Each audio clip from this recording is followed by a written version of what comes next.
तो आज हम करेंगे भाई बेसिक मैथ के 14th लेक्चर की रिवीजन। इसमें सबसे पहले हमने देखा कि log x on the base e का डिफरेंशिएशन होता है, वो होता है 1/x। यानी कि log x का डिफरेंशिएशन 1/x तभी होगा जब उसका बेस ई हो। और उसके बाद हमने देखा कि log x on the base e को log x on the base 10 में चेंज कैसे करते हैं, यानी इन दोनों का रिलेशन देखा। तो log x on the base e is equal to 2.303 into log x on the base 10 होता है। अगर log x on the base e में मतलब x की जगह कोई भी वैल्यू पूछ रखी है, हमें बतानी है, तो पहले उसको 10 वाले बेस में चेंज कर लेंगे और फिर हम वो बता देंगे। और बेस 10 वाली कुछ एक वैल्यू याद भी करनी होती है, जैसे 10 तक करनी होती है, तो उनमें से एक दो, जैसे log 2 ऑन द बेस 10 की वैल्यू होती है 0.30, log 3 ऑन द बेस 10 की वैल्यू होती है 0.48।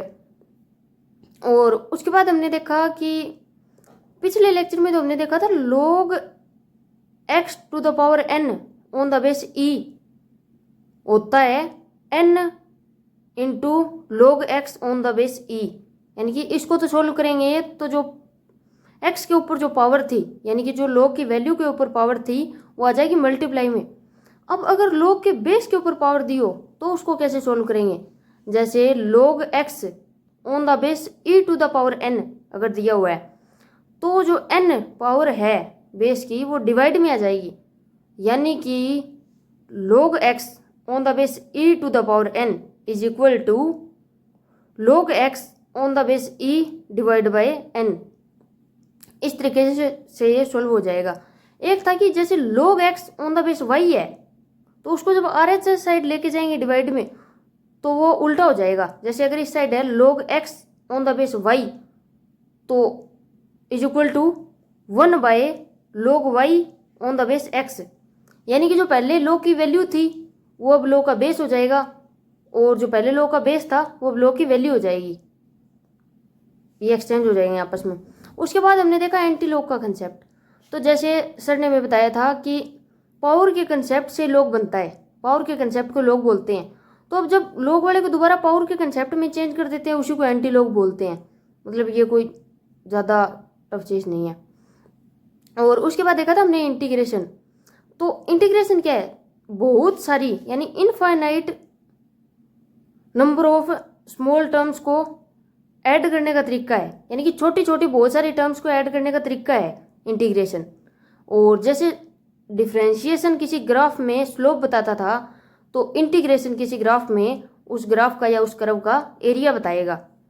और इंटीग्रेशन दो टाइप के होते हैं, एक तो होता है डेफिनेट इंटीग्रेशन, एक होता है इनडेफिनेट इंटीग्रेशन। डेफिनेट में लिमिट के साथ इंटीग्रेशन करना होता है और इनडेफिनेट में लिमिट नहीं होती।